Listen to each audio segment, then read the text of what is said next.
رحم اللہ من قرأ الفاتحہ. بسم اللہ الرحمن الرحیم. الحمد للہ رب العالمین الرحمن الرحیم مالک یوم الدین ایاک نعبد و ایاک نستعین اہدنا الصراط المستقیم صراط الذین أنعمت علیہم غیر المغضوب علیہم ولا الضالین. لا حول ولا قوة إلا بالله العلي العظيم. أعوذ بالله السميع العليم من الشيطان الرجيم. بسم الله الرحمن الرحيم. الحمد لله الذي لا يبلغ مدحته القائلون ولا يحصي نعماءه العادون ولا يؤدي حقه المجتهدون الذي ليس لصفته حد محدود ولا نعت موجود ولا أجل ممدود. فطر الخلائق بقدرته ونشر الرياح برحمته ووتدى بالصخور ميدان أرضه. ثم الصلاة والسلام والتحية والإكرام على بشير النذير والسراج المنير حبيب إله العالمين أبي القاسم المصطفى محمد. اللهم صل على محمد وعلى آله الطيبين الطاهرين المعصومين المظلومين الغر الميامين. لا سيما الإمام المبين بقية الله في الأرضين الحجة الثاني عشر الإمام المهدي المنتظر صلوات الله وسلامه عليه. أما بعد فقد قال الله تعالى في محكم كتابه المجيد وفرقانه الحميد وقوله الحق. بسم الله الرحمن الرحيم. وما أنزلنا عليك الكتاب إلا لتبين لهم الذي اختلفوا فيه وهدى ورحمة لقوم يؤمنون. چلوات بڑھیے محمد وآل محمد. اللہم صلی علی محمد. عزیزان گرامی، ایک سورہ حمد اور 3 مرتبہ سورہ توحید پڑھ کے مرحوم حاجی حسن علی بھائی وکیل، مرحومہ رقیہ بھائی بنت عبداللہ وکیل فیملی، کیراولہ فیملی، برہانی فیملی اور تمام مومنات کی روح کو اِسال فرمائے. بسم اللہ الرحمن الرحیم. الحمد للہ رب العالمین الرحمن الرحیم مالک یوم الدین ایاک نعبد و ایاک نستعین اہدنا الصراط المستقیم صراط الذین أنعمت علیہم غیر المغضوب علیہم ولا الضالین. بسم اللہ الرحمن الرحیم. قل هو الله احد الله الصمد لم يلد ولم يكن له كفوا احد. بسم الله الرحمن الرحيم. بسم الله ولد ولم يكن له كفوا احد. بسم الله ولد ولم يكن له كفوا احد. ایک اور صلوات پڑھیے محمد وآل محمد. اللہم صلی علی محمد وآل محمد. عزیزان گرامی، میں نے سورہ نحل کی آیت نمبر 64 آپ کے سامنے 64 کی تلاوت کی. اللہ تعالیٰ ارشاد فرماتا ہے وَمَا أَنزَلْنَا عَلَيْكَ الْقُرْآنَ وَمَا أَنزَلْنَا عَلَيْكَ الْكِتَابَ. اے انسانوں، اے مومنوں، اے مسلمانوں، ہم نے یہ کتاب نازل نہیں کی تم پر إِلَّا لِتُبَيَّنَا، سوائے کہ ہم اس قرآن کی وضاحت کریں. خوب وما انزلنا علیک الکتاب، اے میرے حبیب، میں نے یہ کتاب آپ پر نازل نہیں کی سوائے کہ آپ اس کی وضاحت کریں. لہم، ان لوگوں کے لیے، الذی یختلف فیہ، جس میں لوگ اختلاف کریں، جس میں کوئی جھگڑا کریں، جس میں کوئی نزاع ہو، جس میں امت کے درمیان اتحاد پارا پارا ہو. آپ کا کام ہے کہ اس کتاب سے لوگوں کے درمیان فیصلہ کریں، وضاحت کریں. اور پھر فرمایا ہدی و رحمتاً، یہ کتاب ہدایت ہے اور رحمت ہے لقوم یؤمنون، اس قوم کے لیے جو ایمان لے آئے۔ عزیزان گرامی، کل سے جو عشرے کا آغاز اس عنوان سے ہوا کہ ہمارے مولا ہمارے آقا 25 سال جو وفات پیغمبر کے بعد سکوت کا جو ہے گزارا ہے، حکمت بھری جو خاموشی اختیار کی ہے، آپ نے اس میں کیا کیا ہے؟ آپ نے اس میں کون سے کارنامے انجام دیے؟ جبکہ دل تو کہتا ہے کہ مولا کو دشمنوں کی کسی بھی طرح سے مدد نہیں کرنا چاہیے، جبکہ دل تو کہتا تھا کہ انہیں مشکلات میں بھٹکنے کے لیے چھوڑ دینا چاہیے تھا۔ لیکن کل کی مجلس میں میں نے آپ کے سامنے یہ وضاحت کی کہ مولا یہ کام نہیں کر سکتے تھے، اس لیے کہ جس کرسی پہ غاصب بیٹھے تھے اس کو خون جگر پلایا تھا علی نے، اس کو کھڑا کیا تھا علی نے، اس کو زندگی دی تھی علی نے، اس کو پروان چڑھایا تھا علی نے۔ تو جس کو پروان چڑھایا ہو، اب اگر اسی پر آنچ آئے گی، وقت آئے گا، تو یہ کیوں کر ہوگا کہ علی اس کی فریاد رسی کو نہ آئے۔ لیکن ایک بات یہی جاننا چاہیے کہ مولا کی ہماری مظلومیت کیسی تھی کہ ایک طرف وہ تھے اور ایک طرف اسلام تھا، ایک طرف جو ہے حق تھا اور ایک طرف باطل تھا۔ باطل کو برداشت کرنا، آپ دیکھیے، حقدار کے لیے اتنا آسان نہیں ہوتا ہے، لیکن ہمارے مولا نے وہ صبر کا گھونٹ پیا، لیکن اسلام کو اپنے خون سے سینچا۔ عزیزان گرامی، آج جو میں نے آیت آپ کے سامنے پیش کی ہے، اس آیت میں خداوند عالم نے جب کتاب نازل کی تو آپ جانتے ہیں قرآن میں ہر چیز موجود ہے۔ قرآن میں کیا موجود نہیں؟ قرآن ہدایت ہے، قرآن رحمت ہے، قرآن شفا ہے، قرآن میں ہر خشک و تر کا علم ہے، اس میں کوئی ڈاؤٹ نہیں۔ قرآن میں باطل دور دور تک نہیں آ سکتا ہے۔ قرآن نے غیب کی بات کی ہے، قرآن نے حق کی بات کی ہے، قرآن نے انصاف کی بات کی ہے، یہ سب اختلاف دور کرنے کی بات کی ہے۔ لیکن ایک سوال تو ہے نا کہ قرآن میں اللہ تعالیٰ نے انسان کی ہر طرح کی بھلائی چاہیے، ہر طرح کا خیر چاہا ہے، ہر طرح کا فائدہ پہنچانا چاہے، لیکن اب ایک سوال تو بنتا ہے نا، میں کروں آپ سے اور ہر مسلمان سے، ہر سننے والے سے کروں کہ قرآن میں ہر چیز جب خدا نے رکھا تو کیا قرآن تنہا ہمیں وہ فائدہ پہنچا پا رہا ہے؟ کیا قرآن وہ ہمارے اختلافات کو دور کر پا رہا ہے؟ اب یہیں آ گئی ہے بات، تو ایک جملہ سنانا چاہتا ہوں، تاریخی جملہ ہے، اور کہ شام سے ایک آدمی مدینے آیا، اور بعض تاریخوں میں مکہ سے میں چھٹے امام سے ملاقات کی، اور بعض تاریخوں میں ہے کہ اس نے امام کی طرف اشارہ کر کے پوچھا کہ لوگ کہتے ہیں یہ امام ہے، میں ان کے بارے میں چند سوال کرنا چاہتا ہوں۔ کہتے وہیں امام کا ایک عاشق، وہیں امام کا ایک پیروکار، وہیں امام کا ایک شہدائی، ایک شاگرد۔ جب اس نے یہ سنا تو اس نے کہا تم کیا کہہ رہے ہو؟ کہا میں ان کے بارے میں گفتگو کرنا چاہتا ہوں۔ تو فرمایا اس نے آؤ پہلے مجھ سے گفتگو کر لو، اگر مجھے ہرا سکے تو تمہاری نوبت یہاں تک آئے، تم تو میرے قدموں تک نہیں پہنچ سکتے تو امام کے قدموں تک کیسے پہنچ سکتے؟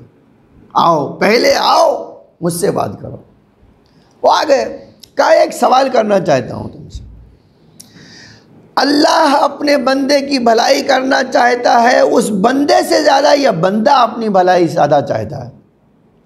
الفاظ بدل کے کہہ دوں، میں اور آپ اپنا زیادہ خیر چاہتے ہیں یا اللہ ہم سے زیادہ ہماری بھلائی چاہتا ہے؟ دیکھیے، اب ہو سکتا ہے کسی جاہل کو یہ ارے ہم اپنا بھلائی اما تم تو اپنی بھلائی سمجھتے ہی نہیں تو چاہو گے کیا؟ یہ خدا ہے جس نے اپنے مخلوق کو پیدا کیا ہے اور اس کی بھلائی کے لیے کیا کیا ہے؟ قرآن نازل کیا، اور قرآن ہی نہیں بلکہ قرآن کے ساتھ ساتھ معلم قرآن بھیجے۔ تو تو ہشام نے اس آدمی سے پوچھا میں ایک سوال تم سے کرنا چاہتا ہوں، مجھے بتاؤ، تم مجھے بتاؤ اس بات کو کہ تم اپنی بھلائی کے لیے زیادہ سوچ سکتے ہو اور کر سکتے ہو یا خدا؟ تھوڑا سا سمجھدار تھا، اس سے کہا نہیں ہشام، اللہ ہمارا اپنے بندوں کا خیر چاہتا ہے، ہشام اللہ اپنے بندوں کی نیکی چاہتا ہے، ہشام اللہ اپنے بندوں کو فائدہ پہنچانا چاہتا ہے، ہشام اللہ اپنے بندوں کو بھٹکتے ہوئے نہیں دیکھ سکتا ہے، اللہ انہیں تاج پہنانا چاہتا ہے، انہیں ان ملک سے بھی آگے لے جانا چاہتا ہے، اس لیے کہ اس نے ان کو ملائکہ میں فضیلت عطا کی۔ کہا اگر یہ سب تم مان رہے ہو تو مجھے بتاؤ اس خیر پہنچانے کے لیے اللہ نے کیا انتظام کیا؟ کہا قرآن بھیجا ہے۔ کہا اگر قرآن بھیجا ہے تو کیا قرآن ہمارا اختلاف دور کر سکا؟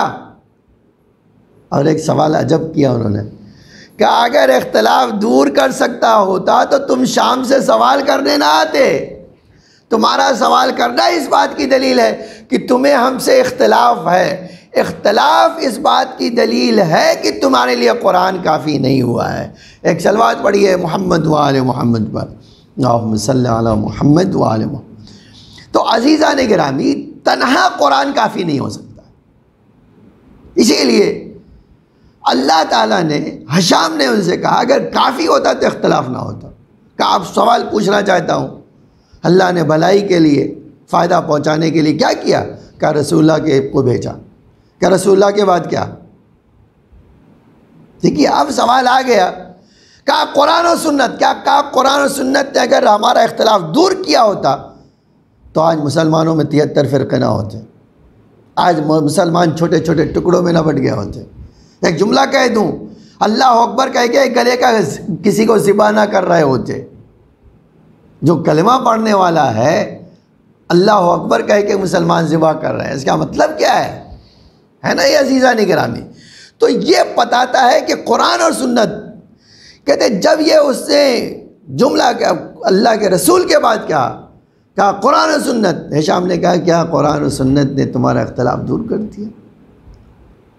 اب خاموش ہے۔ تو راوی کہتا ہے، ایک امام چھٹے امام نے کہا پوچھو، اب کیوں نہیں پوچھ رہے ہو؟ اب کیوں نہیں پوچھ رہے ہو تم؟ کہا اب اگر کہوں اختلاف نہیں ہے تو جھوٹا ہوں، اور اگر کہوں اختلاف ہے تو اس کا مطلب قرآن و سنت ہمارے لیے فائدہ مند نہیں۔ امام نے فرمایا پوچھو تو صحیح، تمہاری رہنمائی کرے گا۔ ایک جملہ دل کہنے کو کہتا ہے کہ جب تک امام یا صحابی امام نہ ملے تو ایک عام مسلمان کو ہدایت نہیں مل سکتی، تو ان کے بغیر ہدایت کیسے مل سکتی ہے؟ ایک صلوات پڑھیے محمد و آل محمد پر، اللہم صلی علی محمد و آل محمد۔ عزیزان گرامی، پھر جب اس سے سوال کیا تو ہشام نے کہا کہ تمہیں یہ پتہ نہیں ہے کہ اللہ نے اپنے رسول کے بعد بھی قیامت تک کے لیے اپنے جانشین معین، ان جانشینوں کا کام ہے کہ وہ امت سے اختلاف دور کرے۔ کہ آج اس زمانے میں رسول اللہ تھے، آج کون ہے؟ ہشام نے اشارہ کیا یہ موجود ہے۔ عزیزان گرامی، یہ روایت سنانے کا ایک ہی مقصد تھا کہ دنیا میں اگر کسی کو ہدایت چاہیے تو بغیر اہل بیت اور قرآن کے ممکن نہیں۔ اب میں جو کل میں یہاں تک بات لایا تھا کہ لوگ علی علیہ السلام کو کنارہ کش کر دیتے ہیں۔ لوگوں نے پیغمبر کے بعد امام علی علیہ السلام کو حاشیے پر پہنچا دیا، ان کے اوپر ظلم کے پہاڑ توڑ دیے، لیکن کیا وہ ہدایت حاصل کر سکے؟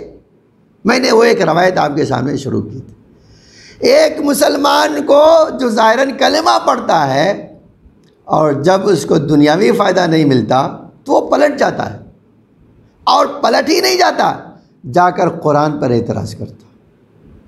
آج بس اشارہ کرنا چاہتا ہوں اس قرآن کی طرف، کیا ہے مسلمانوں، تم قرآن پڑھتے ہو نا، تم تو سورہ حمد ہر 5 نمازیں پڑھتے ہو، بتاؤ بسم اللہ الرحمن الرحیم کہہ کے اللہ سے کیا مانگ رہے ہو؟ خیر یا شر؟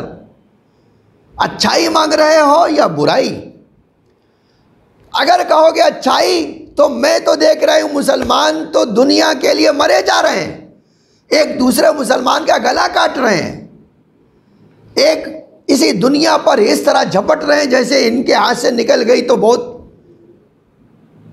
اور یہی عیسائیت ہے جو دنیا سے لوگوں کو دور لے جا کر اللہ کی عبادت کی طرف لے جا رہے ہیں. تو بتاؤ تم اچھے یا ہم اچھے؟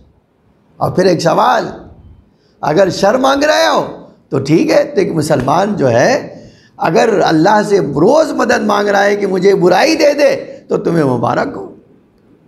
اس کے بعد دوسرا سوال کیا، الحمدللہ رب العالمین کہتے ہو تو اس کا مطلب بھی سمجھتے ہو، اور رحمان رحیم کہتے ہو تو مطلب بھی سمجھتے ہو. اور پھر ایک تیسرا سوال، اہدنا الصراط المستقیم جب کہتے ہو تو کیا تم بھٹکے ہوئے ہو، گمراہ ہو جو اس طرح کی دعا کر رہے ہو؟ اور پھر دو سوال اور اس نے کیا، بتاؤ یہی تمہارے سورہ حمد میں ہے کہ ان لوگوں کا راستہ جن پر اللہ نے نعمت نازل کی، صراط الذین انعمت علیہم، کیا تم پر اللہ نے نعمت نازل نہیں کی؟ تو ہم تو تم سے بہتر ہیں کہ ہماری انجیل میں ہے کہ اللہ نے ہم پر نعمت مکمل کی، اور تم کہہ رہے ہو اللہ مجھے نعمت دے دے. وہ نعمت دے دے جو ان پر نازل کی، اس کا مطلب تم پر نعمت نازل نہیں ہوئی. پھر تم کہتے ہو غیر المغضوب علیہم، وہ نہیں جن کے اوپر تو نے غضب نازل کیا. تو اب بتاؤ اللہ نے تم پر غضب نازل کیا ہے یا تم لو لگائے ہوئے ہو کہ اللہ غضب نازل کرے گا؟ پھر ولا الضالین کہہ رہے ہو، اس کا مطلب کیا ہے؟ تم گمراہ ہو اور اللہ سے کہہ رہے ہو کہ ہمیں گمراہی نہیں چاہیے. تو تمہارا دین بہتر ہے یا عیسائیت بہتر ہے؟ اب آپ دیکھیے آج مسلمان کہہ رہے ہیں کہ قرآن ہمارے لیے کافی ہے، اور وہی مسلمان اس سورہ حمد پر اعتراض کر رہے ہیں. اور جب خط عیسائی بادشاہ کا خلیفہ کو ملا تو منہ تکتے تھے. اب سوال ہے نا کہ اس کا جواب کون دے گا؟ آپ تو ہیں بیٹھے ہوئے، آپ تو کہہ رہے ہیں جانشین رسول ہیں، لیکن جب تک اللہ کسی کو عہدہ نہ دے دے وہ خود چھین کر کبھی لے نہیں سکتا ہے. اسی لیے شاید قرآن نے ہمیں دکھایا، تاریخ نے ہمیں بتایا کہ علی کے بغیر اسلام مکمل نہیں ہو سکتا. علی ہی ہیں جو اسلام کو پائے تکمیل تک پہنچائیں گے، علی ہی ہیں جو اسلام کی وضاحت کریں گے، علی ہی ہیں جو بتائیں گے آیتوں کا معنی کیا ہوتا ہے، علی ہی ہیں جو بتائیں گے کہ سورہ حمد ہمیں کیا سکھاتی ہے. اب سنیے عزیزان گرامی، یہ کتنی عجیب چیز ہے کہ مسلمان جو اتنے سالوں تک رسول اللہ نے انہیں نماز پڑھائی، 5 وقت کی نماز پڑھائی، ہر نماز میں سورہ حمد پڑھا، لیکن بیچارے مسلمانوں کو یہی نہیں پتا کہ سورہ حمد کا معنی کیا ہے. اب سن لیجئے، جب امام نے خط لکھنا شروع کیا اور یہاں پہنچے کہ تم نے لکھا ہے کہ بسم اللہ کیوں پڑھتے ہو، تو ایک جملہ کہہ دیتا ہوں تمہیں، سنو. بسم اللہ اس لیے پڑھتے ہیں، ہم بسم اللہ الرحمن الرحیم کہتے اس لیے ہے. کس لیے کہتے ہیں؟ کہتے اس لیے کہتے ہیں کہ اس میں اللہ تعالیٰ نے ہر مرض کی شفا رکھی ہے. اب یہی ایک جملہ کہنا دل چاہتا ہے نا، وہ روایت تو آپ نے سنی ہوگی. ایک نقطہ عرض کرنا چاہتا ہوں، آپ بھی غور کیجیے. مولا نے ہمارے فرمایا بسم اللہ کا مطلب کیا ہے؟ ہم اللہ سے ہر مرض کی شفا مانگتے ہیں. اسی مرض میں تو ایک گمراہی کا بھی مرض ہے نا. جہاں جسمانی مرض ہو سکتا ہے وہیں روحانی مرض بھی تو ہو سکتا ہے. اور آج ساری دنیا اس بات پہ متفق ہے کہ جو مرض معنوی ہوتا ہے، سائیکولوجیکل ہوتا ہے، روحانی ہوتا ہے، وہ مرض بدن کے مرض سے زیادہ خطرناک ہوتا ہے نا. اب ایک سوال، اب یہ جملہ سن لیجئے کہ ابن عباس کہتے ہیں کہ میں علی کے پاس گیا. ابن عباس کہتے ہیں میں علی کے پاس گیا، اے علی مجھے تفسیر قرآن بتائیے. امام نے کہا ہاں ابن عباس بیٹھو، نماز سے فارغ ہو گیا امام. ابن عباس کہتے ہیں امام نے شروع کیا، صبح ہو گئی ابھی بسم اللہ کی تفسیر مکمل نہیں ہوئی. اب اس کے بعد ایک جملہ آج تاریخی ماننا چاہتا ہوں. کہا ابن عباس جاننا چاہتے ہو قرآن میں تو جان لو. پورے قرآن میں جو ہے اللہ نے سمیٹ دیا ہے وہ سورہ حمد میں، پورے سورہ حمد میں جو ہے اللہ نے سمیٹ دیا ہے بسم اللہ میں، اور پورے بسم اللہ میں جو ہے اس کو سمیٹ دیا ہے بائے بسم اللہ میں، اور بائے بسم اللہ میں جو کچھ ہے وہ نقطے میں سمیٹ دیا ہے۔ اے ابن عباس، اس نقطے کا نام علی ہے۔ ایک صلوات پڑھی ہے محمد و آل محمد پر، اللہم صلی علی محمد و آل محمد۔ یہیں سے ایک جملہ کہنا چاہتا ہوں کہ امام نے فرمایا بسم اللہ الرحمن الرحیم اس لیے پڑھتے ہیں تاکہ اللہ ہر مرض سے ہمیں شفا دے۔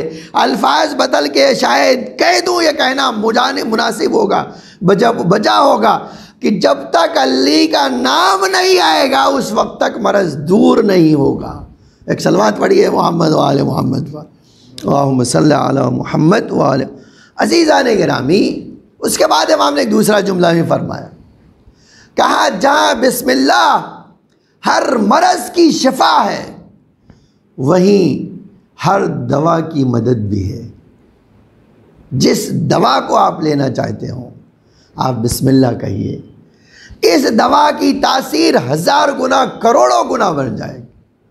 اور آپ اور میں نے شاید صحیح نہیں سمجھا ہے، لیکن تاریخی ایک واقعہ نقل کرنا چاہتا ہوں، اگرچہ تھوڑا ٹائم لگ رہا ہے لیکن اس کی افادیت کو دیکھتے ہوئے نقل کرنا چاہتا ہوں۔ آپ اس پہ غور کیجئے گا کہ واقعاً اس بسم اللہ میں تاثیر کیا ہے۔ ٹھیک ہے، مرزا شیرازی جو ہے، مرزا بزرگ شیرازی کا جب انتقال ہوا تو ان کے گھر میں ایک نوکر رہتا تھا، وہ بڑا ملعون ہوا۔ دیکھیے کسی سے بھی اٹیچمنٹ جب زیادہ ہوتا ہے کسی کا، میرا آپ کا اگر آپ سے اٹیچمنٹ زیادہ ہو جائے تو مجھے بہت آپ کی جدائی کھلتی ہے۔ یہ ایک جملہ کہنا چاہتا ہوں، ہائے شیعہ قوم، ان کا امام جدا ہے لیکن وہ درد ابھی محسوس نہیں کر پا رہا ہے، لیکن جس دن محسوس کریں گے اسی دن آقا کا ظہور ہوگا انشاءاللہ المستعان۔ اب ایک جملہ سنیے، جب وہ ملول رہنے لگا تو کہتا ہے ایک دن میرے دروازے کو کسی نے نقل باب کیا۔ شام ہو رہی تھی، شام قریب تھی، میں نے دروازہ کھولا، آئے، سلام کیا، بیٹھ گئے، باتیں ہونے لگی۔ کہتے ان کی باتیں بڑی مجھے دلچسپ لگی، مجھے بہت اٹریکٹ کر رہی تھی، میرا غم اس سے دھیرے دھیرے دور ہو رہا تھا، ملال ختم ہو رہا تھا، رنج جا رہا تھا۔ کہ شام ہوئی تو دیکھا کہ میں بے چین ہوں۔ تو کہا کیا بات ہے، تم بہت بے چین نظر آ رہے ہو۔ تو انہوں نے کہا کہ میں بے چین اس لیے ہوں کہ شام ہو رہی ہے اور آپ تشریف فرما ہیں، آپ کو چھوڑ کے دل کہتا نہیں کہ چھوڑ کے جاؤں، لیکن اگر نہیں گیا تو چراغ میں تیل نہیں ہے، چراغ جلے گا کیسے، اسی لیے تھوڑا بے چین ہو۔ کہا جاؤ بسم اللہ کہو اور چراغ میں پانی ڈال دو۔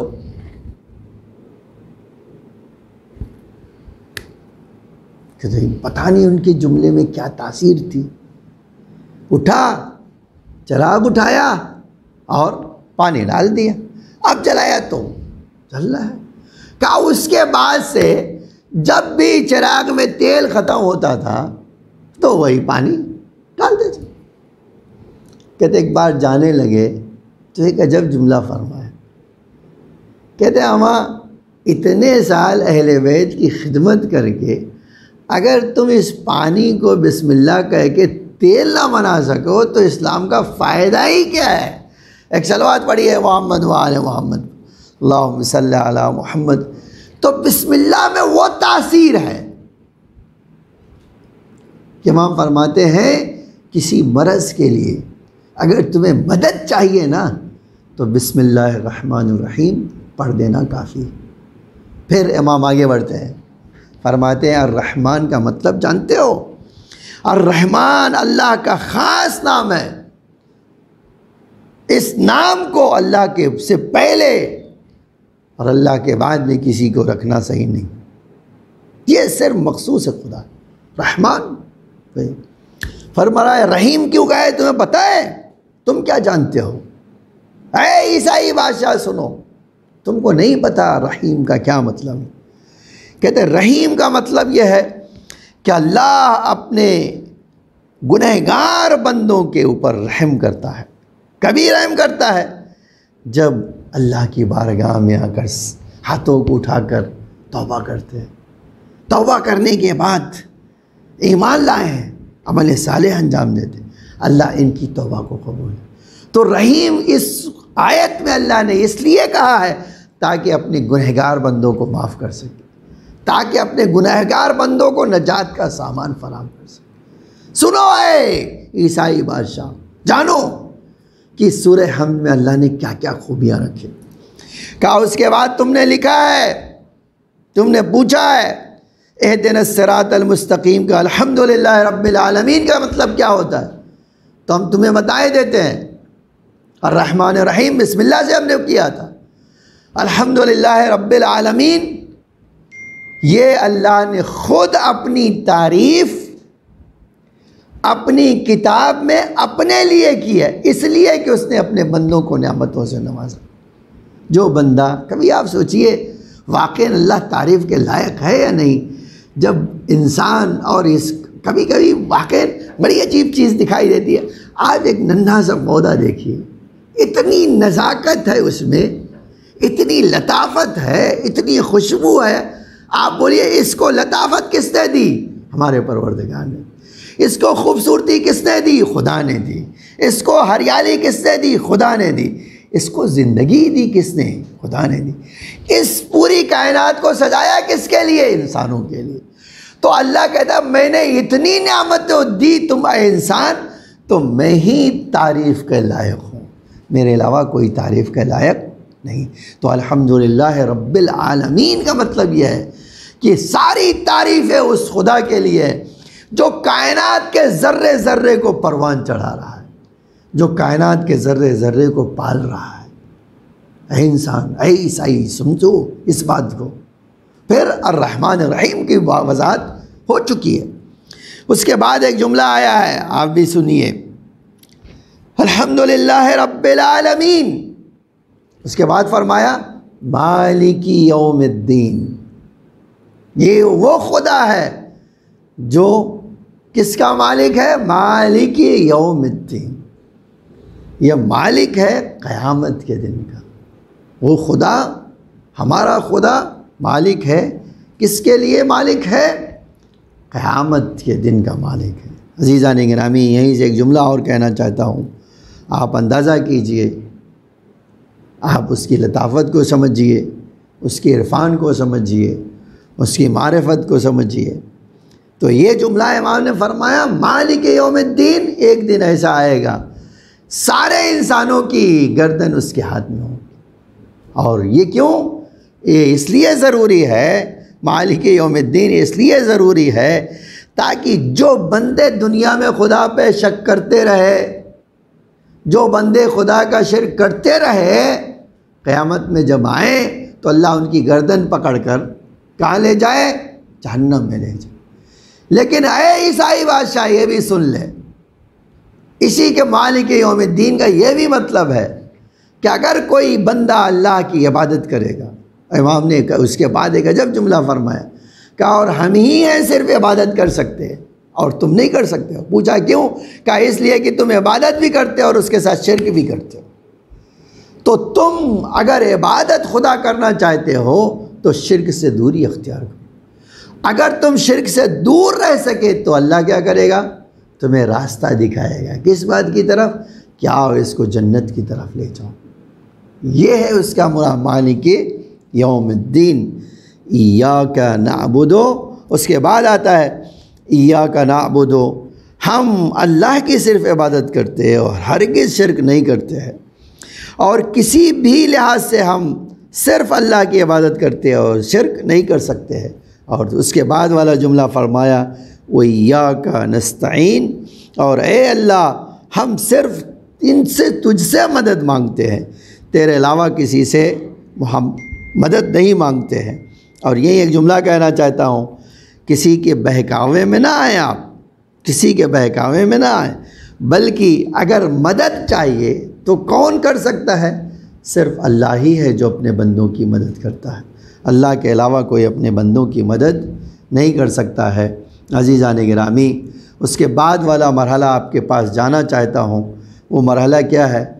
مالک یوم الدین کے بعد ایاک نعبد و ایاک نستعین، ہم صرف تیری عبادت کرتے ہیں اور صرف تجھ سے ہی مدد حاصل کرتے ہیں، اس لیے کہ مدد حاصل کرتے ہیں اس لیے کہ شیطان ہمیں بہکا نہ سکے، اس لیے ہمیں اللہ کی مدد چاہیے تاکہ ہمیں شیطان اس راستے ہدایت سے بھٹکا نہ سکے، ہم مسلسل اس خدا کی عبادت کی طرف چلے جائیں۔ عزیزان گرامی، اس کے بعد والا مرحلہ آتا ہے کہ امام نے سے پوچھا اہدنا الصراط المستقیم کا مطلب کیا ہوتا ہے؟ تو جیسے ہی کہا اس صراط مستقیم کا مراد ہوتا کیا ہے، فرمایا صراط مستقیم وہ ہے جو انسان کو جنت کی طرف لے جائے، جو انسان کو عمل صالح انجام دینے کی طرف لے جائے۔ یہ وہ راستہ ہے جہاں ہم اللہ کے راستے پر چل کر اللہ کی توفیق حاصل کر سکتے ہیں، اور ہم دعا کرتے ہیں کہ اللہ ہمیشہ ہمیشہ اسی راستے پر قائم رکھے۔ آپ دیکھیے، آپ غور کیجئے اس بارے میں کہ آج ایک اعتراض یہ بھی کیا جاتا ہے کہ مسلمان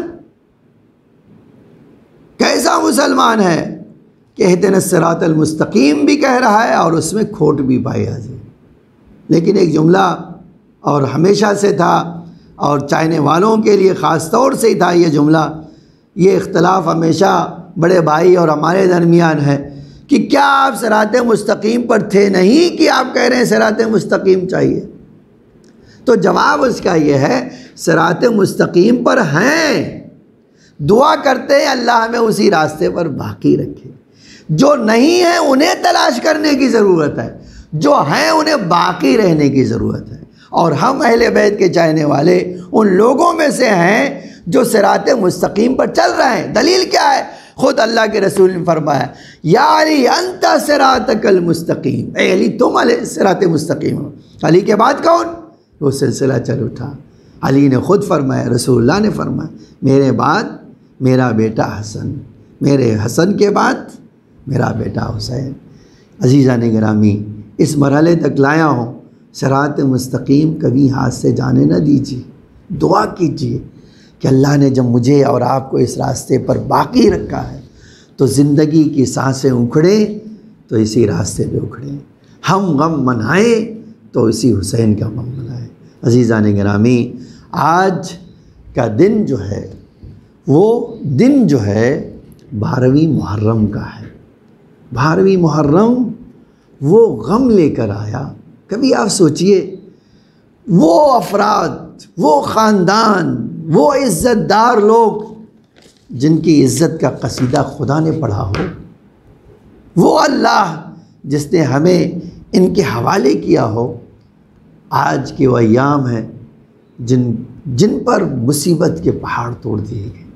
کبھی آپ سوچئے یہ کیسی مصیبت تھی کہ آج مقتل میں یہ ہے کہ 11 محرم کو جب یہ قافلہ نکلا ہے کربلا سے، تو کیسے شہزادی نے وہ منظر دیکھا ہوگا، کیسے جناب سکینہ نے وہ منظر دیکھا ہوگا۔ کون سی تاریخ ہے جو لکھتے ہوئے اس کے قلم کانپے نہ ہو؟ وہ حسین جس کو اللہ کا رسول زبان چساتا تھا، وہ حسین جو پیغمبر کی پشت پر آ کر بیٹھ جاتا تھا تو اللہ کہتا تھا جب تک حسین اتر نہ جائے اس وقت تک سجدے سے سر نہ اٹھائیے گا۔ وہ حسین جو رسول اللہ اس کے لیے ناقہ بن جاتے تھے، اور جب حسین کہتے تھے ناقے کو مہار ہوتی ہے، میری مہار کیا ہے، تو رسول اللہ زلفیں تھما دیتے تھے۔ وہ رسول، وہ حسین جو کہتے تھے کہ آواز ناقہ نکالتا ہے، رسول ناقے کی آواز نکالتے تھے۔ وہی حسین کو کربلا میں 3 دن کا بھوکا پیاسا مار دیا گیا۔ کبھی آپ سوچے تو صحیح، یہ کیسی مرحلہ تھا۔ اس کے بعد ابھی یہ مرحلہ پورا ہی نہیں ہوا تھا، ارباب ازاں کی تاریخ لکھتی ہے 11 محرم کی صبح آئی تو ایک طرف اونٹوں کی قطار تھی اور دوسری طرف ہم دیکھتے ہیں ہاتھوں میں ملون رسیاں لیے آ رہے ہیں۔ ارباب ازاں آج رونے کے دن ہیں، افسوس کرنے کے دن ہیں، غم منانے کے دن ہیں۔ آپ اندازہ کیجئے جب وہ رسی لے کر اور اونٹ کی قطار لے کر اہل بیت کے قافلے کی طرف بڑھا تو مقتل کا عجب جملہ ہے۔ ایک بار شہزادی آگے بڑھی، کہا اے شمر ارادہ کیا ہے، تو چاہتا کیا ہے؟ ایک بار یہ جملہ سننا تھا بیوی کا اس نے کہا اے زینب اسی رسی سے باندھ کر، میں اسی رسی میں جکڑ کر لے جاؤں گا۔ ایک عزیزان گرامی، میں اسی جگہ پر ایک جملہ کہنا چاہتا ہوں، آپ تصور کریں، آپ غور کریں۔ رسی لے کر جب وہ ملعون آگے بڑھا، شہزادی ایک ایک بیوی کو آواز دیتی ہیں، اے زینب آؤ، اے ام کلثوم آؤ، میں تمہیں اسی رسی سے باندھ کر میں ناقے پہ سوار کر دوں۔ اے ام فروا آؤ، میں تمہیں سوار کر دوں۔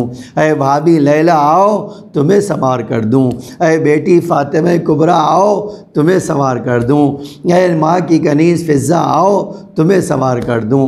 عجب جملہ ہے مقتل کا عزیزان گرامی، کہ ایک وقت ایسا آیا کہ جب بیوی سب کو سوار کر چکی تو جناب سکینہ کو اپنی گود میں لیا اور ناقے پہ بیٹھنا چاہتی تھیں۔ آپ تصور کریں، خالی ذرا سوچیں زینب کے اوپر کون سی مصیبت آ گئی، میں الفاظ میں بیان نہیں کر سکتا، لیکن آپ ایک جملہ تو کہتا ہے نا، دل تو کہتا ہے نا۔ جب بیوی کی حالت یاد آئی ہوگی تو ایک بار مدینے کا رخ کیا ہوگا، ناؤ نانا دیکھو، آؤ دیکھو اپنی نواسی کو، مدینے سے سوار ہو رہی تھی تو عباس دائنی طرف کھڑے تھے، علی اکبر نے بازو تھاما تھا اور نعرہ تکبیر بلند کی تھی، لیکن آؤ اسی زینب کو دیکھو، اے نانا دیکھو، ارے اسی زینب کو اس پشت پہ ناقے پہ بٹھایا جا رہا ہے اور یہاں سے لے کر جایا جا رہا ہے۔ روایت کہتی ہے اب جب جناب سکینہ کو جناب زینب کی آغوش میں بیٹھے ہوئے دیکھا، جناب زینب کی آغوش میں بیٹھے ہوئے دیکھا تو ایک جملہ کہا کہ آؤ میں تمہیں سوار کر دیتی ہوں۔ ارباب اعضاء، میں کیسے آپ کے سامنے جملہ نقل کروں، کس دل سے بیان کروں؟ جب جناب سکینہ کی یہ حالت ہوئی اور راوی کہتا ہے کہ ہماری اس کو سمجھ میں نہیں آ رہا تھا اور شمر اصرار کر رہا تھا، شمر بار بار کہہ رہا تھا زینب میں تمہیں ان کے ساتھ بیٹھنے نہیں دوں گا، میں زینب تمہیں سکینہ کے ساتھ نہیں بیٹھنے دوں گا، میں سکینہ کو الگ ناقے پر بٹھاؤں گا۔ ارباب اعضاء، بیوی کی مظلومیت دیکھے، بیوی کہہ رہی تھی شمر میرے بچی کو چھوڑ دے، ارے اس بلندی پر وہ کیسے بیٹھ سکے گی، وہ بچی کیسے رہ سکے گی، اور وہ بچی کسی بھی بچی کو جب باندھ دے گا تو اس کا حال کیا ہوگا؟ مقتل میں لکھا ہے اس ملعون نے کہا زینب کے اوپر تمہیں بہت ترس آ رہا ہے، سکینہ کے اوپر تمہیں بڑا ترس آ رہا ہے، لو میں اس کا انتظام کیے دیتا ہوں۔ کہا انتظام کیسا ہے؟ اب ذرا سوچئے، کہا انتظام کیسا ہے؟ رسی بلایا، ناقے کو بٹھایا، بیوی کو سینے کے بل لٹایا۔ مقتل کہتا ہے اب جب یہ قافلہ کربلا سے روانہ ہوا، ارے جملہ نقل کرنا چاہتا ہوں، اب تصور کرے جب یہ قافلہ روانہ ہوا اور مقتل کہتا ہے جب یہ روانہ ہوا ایک ایک قدم چلتا تھا تو بیوی کی آواز آتی تھی اے چچا مجھے بچا لو، اے بھیا سجاد ارے اس ظالم کے شر سے بچا لو، اے بھیا بچا لو اس لیے کہ میرا سینہ چھلنی ہوا جا رہا ہے، اے بھیا دیکھو ارے میرے سینے سے خون بہ رہا ہے، اے پھوپھی اماں مجھے بچاؤ۔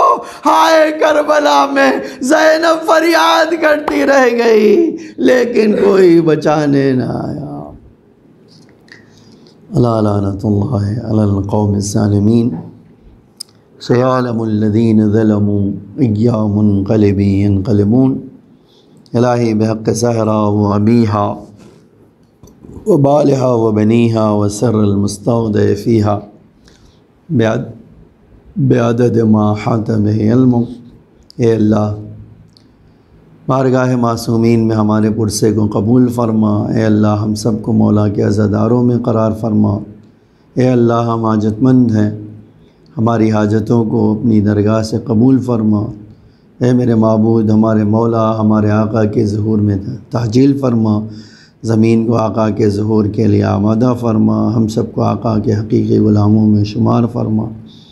اے اللہ مومنین جہاں بھی ان کی جان و مال عزت آبرو کی حفاظت فرما، انہیں تمام آفات و بلیات سے محفوظ فرما۔ اے اللہ جو لوگ عزاداری کر رہے ہیں، مومنین جو عزادار ہیں، ان سب کو دشمنوں کے شر سے محفوظ فرما۔ اے اللہ ہم سب کے رزق حلال و برکت عطا فرما۔ اے اللہ اس کرونا مرض سے ہم سب کو نجات عطا فرما، ہماری اموات پر اپنی رحمت و مغفرت نازل فرما، ان کے درجات کو بلند سے بلندتر فرما، انہیں جوارِ ائمہ میں جگہ عطا فرما۔ اے اللہ صاحبان مجالس کی نیک حوائج کو پورا فرما، اس دنیا میں ہمیں نور آل محمد اور آخرت میں شفاعت اہل بیت نصیب فرما، ہمارے ناقص عمل کو قبول فرما، ہمارے ڈھیر سارے گناہوں کو معاف فرما۔ اے اللہ ہمیں مزید نیک کام کرنے کی توفیق عطا فرما۔